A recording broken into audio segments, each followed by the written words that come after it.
Hey class, welcome back to history and welcome back to the American Revolution. We are jumping into chapter 3 today, and I'm excited to be covering this material with you. Before we do, let's review what we learned in chapter 2. And if you haven't watched that, make sure you go back and watch that.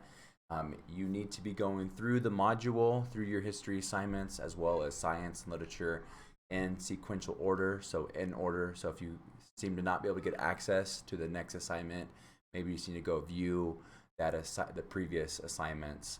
Okay, so even if you are reading the book at home, just make sure you go click on lesson 2 on Canvas through your module. Okay.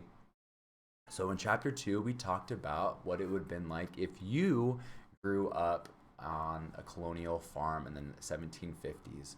We talked about what it would be like to be a child of a free parent, those that lived and owned the farm, that you as a boy would learn to read and write. And then once you do that, you don't need to go to school, and that you would help with the chores outside, helping plow the fields with your field hose and be able to repair and build fences. If you were a girl, we talked about how you would help with the food and sewing and knitting. We talked about how you would share rooms and beds with your siblings, and that colonial families were big. We also talked about what it would have been like to be a child of enslaved parents, and that you probably grew up kind of being friends with the free children. And then once you got to age 10, whether you were a girl or a boy, you were working in the field, and you were forced to do so. And then we talked about some funny remedies or funny medicine cures that the doctors had back then, and some of them not very efficient because we don't do them anymore. So in chapter 3, which is titled The Rights of Englishmen, we are going to be learning a little bit more about the government and the rights that the 13 colonies, are also known as the 13 English colonies, and that the colonists thought of themselves citizens of the British Empire and subjects to the British king. So the colonies are not the free American colonies that we will later learn about, right? So we talked about the so sorry. Let's go back to last quarter really quick in medieval Europe. Remember what we learned about English government? Do you remember about the Magna Carta? What the people put together that the rulers, the kings and queens, could and could not do. They had their parliament there. Those are a few things that we learned about last time, right? So this lesson focuses on the special rights of British citizens during the 1750s. Okay, so let's call attention to the big question. What were some of the rights granted to the citizens of the British Empire? So as we read and learn through chapter 3 about the rights of Englishmen, let's look for things that will help us answer, help us know the rights that were granted to the citizens of the British Empire. We will also be covering how the British Empire was created. We'll be able to identify Parliament and explain its powers over the colonies. So even though Parliament is over, in Europe, they still had powers over the colonies that were here in the Americas. We'll be able to list and describe the most important rights of the British citizens, which will help us answer the big question. And as always, we'll learn the core vocabulary for this chapter, and you can get extra credit if you create your own sentence using one of the vocabulary words and submit it under this assignment, lesson 3. Okay, let's dive in, class. Let's read and follow along, okay? Part of the empire. If the colonists had bumper stickers, one of them surely would have said, "Proud to be British." Right? A bumper sticker, a sticker you put on the back of your car, sometimes on the bumper, right above, the bottom of the car. That's how most colonists felt in the middle of the 1700s. So they were proud to be British. They were members of what became the greatest empire in the world, the British Empire. They even modeled their own governing bodies on the British system. Let's make this a little bit bigger. Sorry guys, should have done that in the last lesson. How did a small island nation create the British Empire? Well, beginning in the 1500s, what was then the English crown gave permission for people to set up colonies in North America. Over time, England's colonies in North America grew. In 1707, England, Wales, and Scotland united under the name of Great Britain. Great Britain later set up other colonies in places like Africa and India. Within a few hundred years, Great Britain became a powerful nation with colonies all over the world. In other words, it created an empire. We've talked about an empire, especially in the dynasties of China, but let's review what an empire is. Let's read that together. What does the definition say? A group of countries or territories ruled by an all-powerful authority such as a monarch. So this empire is all ruled by Great Britain. And this looks like a picture of Parliament. But, yep, let's read this. Find out. The colonists were inspired by the parliamentary system. The English Parliament has two houses, the House of Lords and the House of Commons. This is a House of Commons meeting during the 18th century. So this was in the Americas. They set up a system replicated after the English Parliament. Okay. No questions asked you guys yet, but be ready. Be on your toes. Let's continue to read and follow along with me. As members of the British Empire, the colonists had special trade agreements with other parts of the empire. On the oceans, their ships were protected by the British Navy, the greatest navy in the world. Most important, the colonists in North America enjoyed a great deal of self-government. Okay, so let's pause here and learn what self-government means. The ability of people to rule themselves and make their own laws. Okay, so self-government means the ability to select their own leaders and pass their own laws. So that is, the colonists had a say in choosing their own laws. How did that happen? How did they get this ability to be self-governed? Self-government started in England several hundred years earlier. At the time, certain wealthy and important English landowners elected people to represent them in the English Parliament. Okay, so this is going back to what we learned in medieval Europe. So some of this would sound familiar. So let's pause and learn what English Parliament, or let's have a refresher. The original law-making branch of the English government that is made up of the House of Lords and the House of Commons. Okay, so English landowners elected people to represent them in the House of the Lords or House of Commons. The Parliament is a law-making body much like our Congress, so similar to how our country is governed today. At first, Parliament had little power. The king had most of it. Over time, members of Parliament insisted that only they, not the king, should make decisions about taxes and spending. Okay? So let's pause. Let's run Congress. Congress, right, the lawmaking branch of the American government that is made of the House of Representatives and the Senate, right, how our country is governed. And taxes, we've talked about taxes before, but it's always good to repeat, and repetition helps us learn, and having refreshers keeps it fresh in our mind. So tax is money that people are required to pay to support the workings of the government. So your parents or guardians, myself, pay taxes. And I think you pay taxes too. If you go to Walmart, you pay sales tax. I don't think I'm new here to Gallup and to New Mexico, but I think like not nationwide stores, I don't think you pay tax. I'm not for sure. I just know sometimes I don't pay tax. Like at Albertsons, I don't think I pay sales tax.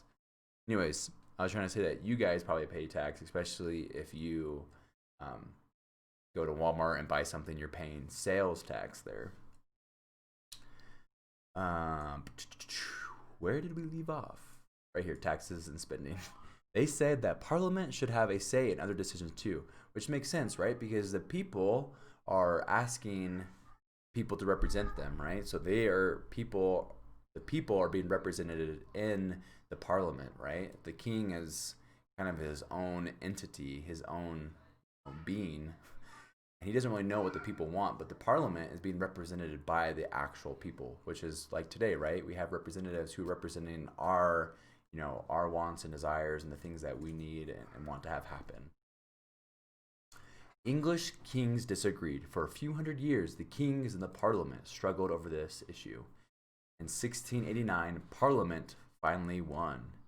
When the English first settled in North America, they brought with them the idea of self-government. Pretty soon, colonists were electing representatives to their own lawmaking bodies. Again, here let's refresh what a representative is. A person who is chosen or elected to speak on the behalf of other people. Right? So, like a group of people choose one person or a couple people to represent the group to speak for them in the Parliament or in the self-governed body. These bodies were usually called assemblies. So assembly, let's read this definition, a group of representatives who gather to make laws, right? So these representatives assemble, they gather together to make the laws of the land, the laws for the people. So, but not everyone in the colonies could vote. Women, African Americans, and Native Americans could not vote. Only white men who owned enough property could vote. This meant that a large part of the colonial population could not vote, right? Because white men, would be just a small, white land-owning men would be a small percentage of the population, right? There's going to be, women, children, men that don't have land, and then a lot of, enslaved people, whether that was African Americans and then the Native Americans. Those people could not vote. Soon, colonists insisted that only their elected assemblies could make laws for their colonies. They knew it was Parliament's job to run the whole British Empire. So let's pause and look at this cool picture. So colonists wanted their own elected assemblies. So this looks like an assembly where they're going to be electing people or enacting laws. So it was up to Parliament to pass laws about trade among different parts of the empire. Only Parliament could decide the rules for trade between the empire and other parts of the world. The American colonists didn't argue with that. When it came to everyday life in their own colonies, however, the colonists began to think that only they knew what was best for them. Which makes sense, right? They are away from Great Britain and from, the empire. They're kind of on their own. They know what's going on in their life, and they want to enact laws that will impact their daily life. Claiming British rights. As you have discovered, England had joined with Scotland and Wales to form the nation of Great Britain. The people of Great Britain, the English, the Scots, and the Welsh had self-government. They also had other rights and liberties. As members of the British Empire, colonists in North America felt they should have the same rights. Most of these rights and liberties were meant to protect the people against unfair actions by their own government. For example, the government could not just take away a person's house or land or ship or other property. Seems like a good right. If the government said it needed that property for a very important purpose, it had to prove that to a judge. If the judge agreed with the government had to pay the owner for whatever it was taking, right? So if it had to take something and the judge approved that the government actually needed your house or like your ship, then the judge approved it, they could take it, but they would have to reimburse you or pay for the things that they are taking. Oops, sorry, just dropped something. That way you could at least go buy the material to build those things. That definitely wouldn't be fun, but at least you'd be compensated. So similarly, government officials could not search your home or business whenever they felt like it. And some of these things are probably sounding like your Bill of Rights, right? The first 10 amendments that you guys are learning and reciting. Yeah? They first had to explain to a judge why they believed you were hiding something illegal.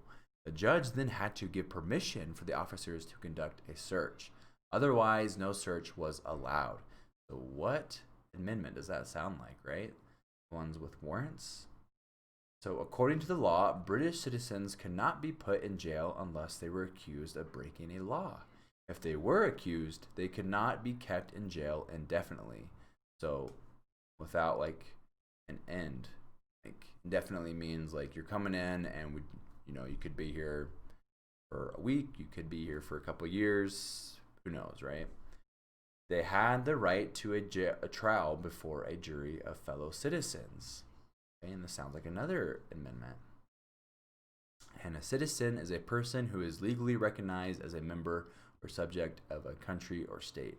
So I am a citizen of the United States. I am a citizen of Mexico right now. There were other rights too. If citizens wanted to gather peacefully to talk about a problem or to protest something, the government could not stop them. If they wanted to petition their government, they had the right to, right? The right to speech. To petition the government is to ask the government to change a law or to do something, or even to stop doing something. And then here we go. Do these rights seem very special to you? Maybe not. Do we have them in the United States today? And sometimes we take them for granted? Even today, many people in the world do not enjoy these rights. In the middle of the 1700s, very few people outside the British Empire did. The people of Great Britain were so proud to have the rights of Englishmen. So were the colonists. No wonder the colonists felt they were among the most fortunate people on earth. So let's pause there really quick. It's saying that people outside the British Empire probably did not have these same rights. There are probably places in the world then and today where if the government wants something, they're going to come in and take it and you can't do anything about it, right?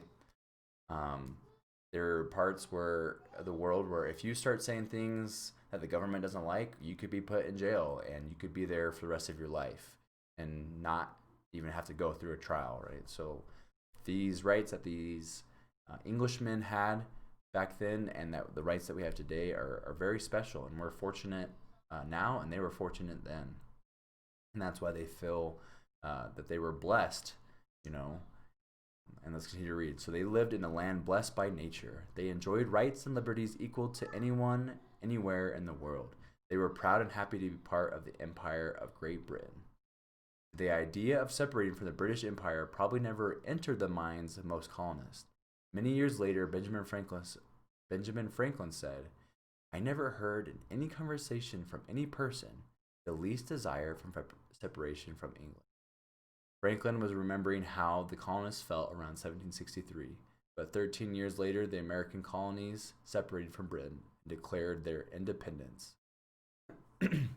So independence is freedom from the control of a person or group of people. So the American colonies will soon get independence from the British Empire and become their own, United States of America. That's what we have today. Some of you guys are probably wanting independence from your family, your own control. And so that's kind of examples of independence. So at that time, they didn't really want to leave the British Empire. And so this last question, what happened to to make the colonists change their minds? And that's what we'll continue to learn about in future chapters, is what happened that they wanted to become independent from the British Empire. So that is chapter 3. Thanks for joining me today. We will end again just by reviewing the big question. We went through the chapter vocabulary. And so we talked about what were some of the rights granted to the citizens of the British Empire, right? So some points are what could the government do or not do without permission? And if they did get permission, what did they have to do after that? What were some rights of the people? Like, could they speak or protest against the government or petition? So those are some hints and points that you should be covering in your answer to the big question. Please do not copy and paste an answer from the book or from Google. Please use your own words. Take your time. You will do awesome. You guys are great. And that's chapter 3. And I will see you for chapter 4 in a live lesson next week. See you guys.